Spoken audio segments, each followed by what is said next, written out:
Oh boy, let's talk Galaxy S25 Ultra. We'll touch on the other models in the Samsung S25 lineup as well, making reference to some of the issues I have with Samsung. I was a little surprised by the initial reaction from people. I think people were more positive or at least more excited about these devices than I was, or I thought people would be. I have used all three. I've gotten hands-on with the Ultra, the Plus, and the Standard. And two things could be possible at once. I can be happy with the direction Samsung is going in with software. I like a lot of the enhancements for One UI 7. I like a lot of the AI stuff that the company is doing. I think we're finally moving out of, and this is something I've talked about for a while, we're finally moving out of this AI as making abstract cat photos. I love my cats, okay, but I don't need sailor hats on them and various other things that we do with AI. I think we're moving beyond that. I like the idea of Now Brief.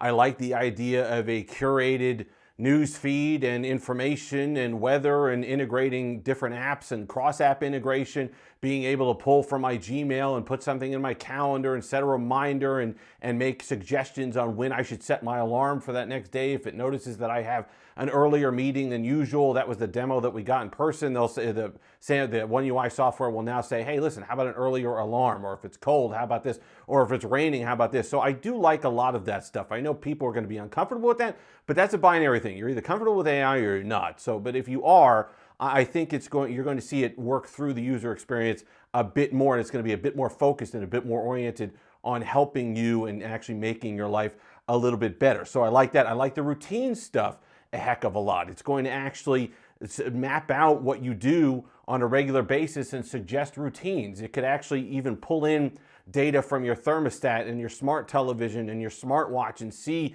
the environments that you sleep best under. Those are all interesting things, and they're all things that I think are at least a positive direction, or where we would want, if you're a fan of AI and enhancing the user experience on these smartphones, I think that's the direction we want to go in. So bravo to Samsung for that. But now that we've gotten the positive bit out of the way, I could be excited about that. And Samsung can innovate on the software side, but it does not forgive them for the lack of innovation on the hardware side. And there are multiple different things that I'm worried about. And one more quick thing on the software, by the way, that dovetails into what we're about to talk about on the hardware. These things are all great, but I don't understand why they would have to be S25 exclusives. So many of them I'm sure will be at launch. They could say all they want about the Snapdragon 8 Elite for Galaxy, making a lot of these cross-app integrations possible. But if this doesn't come to my Galaxy S24 Ultra, my $1,400 device from last year with a Snapdragon 8 Gen 3, then I have a lot of other serious concerns. And it's the same thing that we ate Google's lunch about a year ago, when they were sitting there saying that they weren't going to bring the latest Gemini enhancements to, I forget what device it was, the Pixel 8 or something like that, couldn't handle the latest Gemini advancements. We were jumping up and down at that, rightfully so. So what's good for Google a year ago has to be good for Samsung today.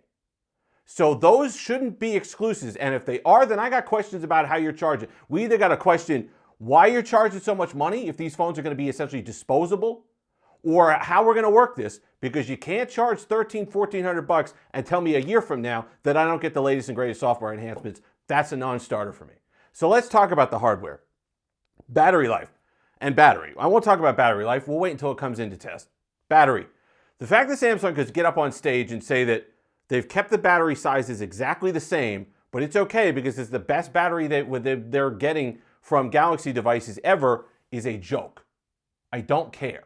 This is the theme we're going to come to a little bit later on in the video, but it's something that you're starting to see creep in from Samsung. It's like, I analogy it to this. If you're like a car manufacturer and everybody else moved to fuel injection, but you're sitting there saying, well, this is the best carburetor we ever made.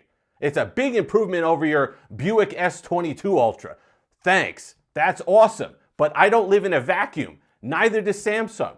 They've gotten to a place where they don't even feel that the other phone manufacturers are competition.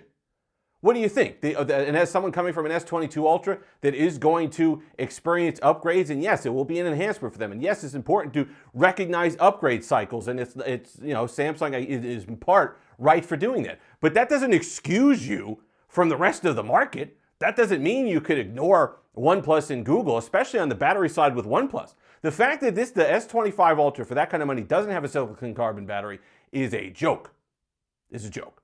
Because you can have the efficiencies of the Snapdragon 8 Elite. The OnePlus 13 does, but you could also pair it with better battery tech, higher density energy batteries, just a better battery solution overall. And the annoying part is that I think the Galaxy S25 Edge, to get to that slimmer form factor, will have a silicon carbon battery.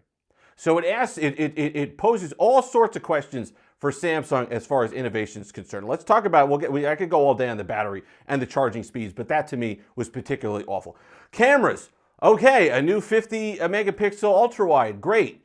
That's fantastic for the Ultra only. So you're gonna ask people paying $1,000 for an S25 Plus, you can't throw the 50 megapixel sensor on there? Was that a bridge too far for $1,000? You're gonna let them sit with 2-year-old camera tech? And don't talk to me about the AI enhancements. A lot of it was impressive. The video stuff they're able to do, pulling out specific audio things, cleaning up images, that's all going to be impressive. And we've seen people get better performance, or companies I should say, get better performance out of older sensors with newer software tech. However, you cannot tell me that a 1-inch sensor that you're seeing all over the place overseas and some sort of camera innovation couldn't be useful. There's never going to be a scenario where an AI software, no matter how good it gets, is saying, you know what, I don't need any more data. You know what, that extra detail and that extra light and that extra sensor and all the colors you're pulling in, I could do without that. I'm good.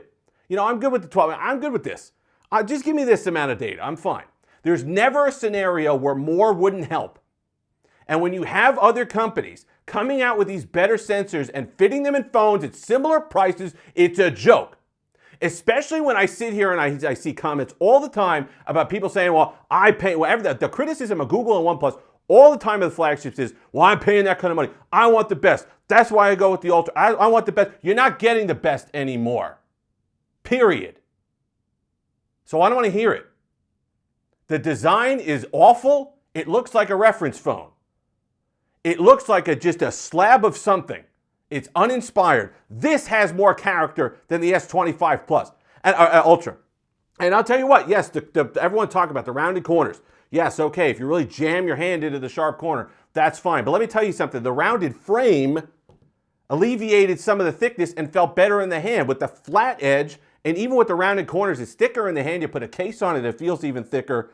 You get the S Pen stuff. Don't get me started on that. They removed the battery from the S Pen. It no longer has Bluetooth capability. And Samsung saying, oh, it had to do with weight and one less battery to maintain. When have you ever maintained a battery on your S Pen? What's the battery in an S Pen weigh? A gram? That's what we're down to? You can say people don't use the tech all at once. It's a symptom of a larger ailment for Samsung. Samsung is giving us less. The Ultra, or before it the Note, used to be, what's the most amount of tech that we could jam in a phone? Whether you use it or not, what's the most stuff we could put in a phone? That's what this used to be about.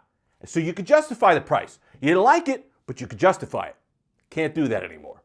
Can't do that anymore. There's less reason than ever to pick up an Ultra. You want to look at the Plus? That's fine. But then you got to deal with the camera sensors. You got to deal with the price. You got to deal with... I don't know. I don't know.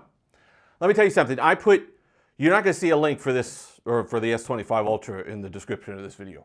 I put links for products I think you should buy.